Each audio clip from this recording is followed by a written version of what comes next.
बात करते हैं मार्केट मंत्रा की। रूस से तेल खरीदना भारत के लिए फायदेमंद। भारत रूस के बीच में फ्री ट्रेड एग्रीमेंट की संभावना। रूस से व्यापार घाटा कम करेगा भारत। जापान की जीडीपी ग्रोथ में गिरावट दर्ज हो रही है। आज के बाजार को लेकर अपडेट आप तक पहुंचा रहे हैं। इंटरनेशनली इस वक्त मार्केट की सिचुएशन क्या है आप समझिए। रूस से अगर हम बात करें तो तेल खरीदना भारत के लिए फायदेमंद साबित हो रहा है। भारत रूस के बीच में फ्री ट्रेड एग्रीमेंट की संभावना अब जाहिर की जा रही है। एक तरफ रूस से पहले हमारे रिश्ते ऑलरेडी मजबूत है और आर्थिक लिहाज से अगर आप समझने की कोशिश करेंगे तो अब भारत रूस के बीच में फ्री ट्रेड एग्रीमेंट की संभावना है।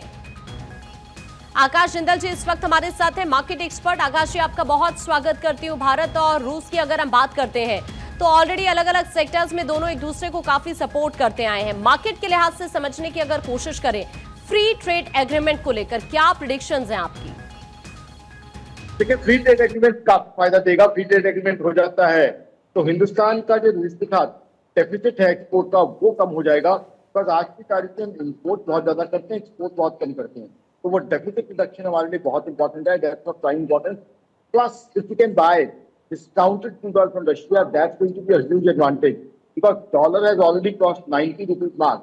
So now we have to take care of our inflation. As of now, in case we keep on importing from OPEC, we have to pay in dollars and that would increase inflation. तो यहाँ बहुत जरूरी है कि Russia के साथ जो हमारे बहुत अच्छे संबंध हैं, पुतिन साहब के जो प्रधानमंत्री मोदी के साथ दोस्ती है, उसका फायदा हमें मिले। और रशिया की तरफ से बहुत अच्छी स्टेटमेंट आई है जब पुतिन साहब यहाँ आए थे कि अनइंटरप्टेड फूड सप्लाई इंडिया को मिलेगी। तो बहुत अच्छी चीज है क्योंकि देखिए, जो कुछ अमेरिका ने, यूरोप ने रशिया के साथ किया है, हिंदुस्तान ने बहुत समझदारी से काम किया है। हमारे प्रधानमंत्री मोदी साहब की पूरी दुनिया में सम्मान है।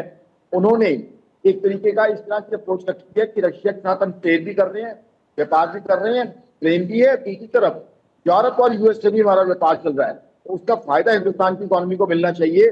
और एफटीए, जो कि आपने बिल्कुल सही कहा, एफटीए एक ऐसी चीज है, वो एक ऐसा बायलैटरल एग्रीमेंट है जो मल्टीलैटरल एग्रीमेंट से कहीं ज्यादा अच्छा है।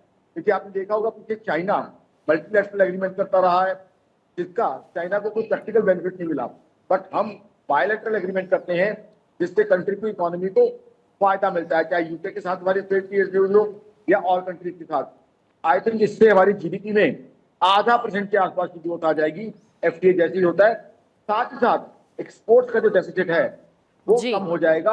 हम रशिया को बहुत सी ऐसी चीजें जो एक्सपोर्ट कर सकते हैं और रशिया को पहले हम एक्सपोर्ट करके आए हैं। तो मेरे हिसाब से बहुत अच्छी पहल है, बहुत बढ़िया, बहुत बड़ी फ्रूटफुल मीटिंग रही। और सबसे इंपॉर्टेंट है प्रधानमंत्री मोदी साहब की साहब के साथ जो केमिस्ट्री है, एक ही गाड़ी में दोनों परम मित्रों का है। लेकिन जब कंफर्ट लेवल होता है, केमिस्ट्री होती है, तब व्यापार हमेशा बूम करता है। तो आई थिंक मैं इस मीटिंग से बहुत बहुत खुश हूँ। और मेरी ऑर्गेनाइजेशन आकाश जिंदल का मानना है मार्च 2026 तक आपको इसका फाइनेंशियल टर्म में बेनिफिट भी दिख जाएगा इकोनॉमी को। और इससे हिंदुस्तान में एम्प्लॉयमेंट अपॉर्चुनिटीज बढ़ेंगी, टैक्स कलेक्शन बढ़ेगी, जीडीपी ग्रोथ बढ़ेगी, जीएसटी कलेक्शन बढ़ेगी। तो आई थिंक जाहिर तौर पर आने वाले वक्त में जो पीएम का ड्रीम है हिंदुस्तान की इकोनॉमी को लेकर, अगर इस तरह से कदम आगे बढ़ाए जाएंगे तो जाहिर तौर पर उसे हम जल्द ही अचीव कर लेंगे। बहुत बहुत शुक्रिया सर आपका हमारे से जुड़ने के लिए।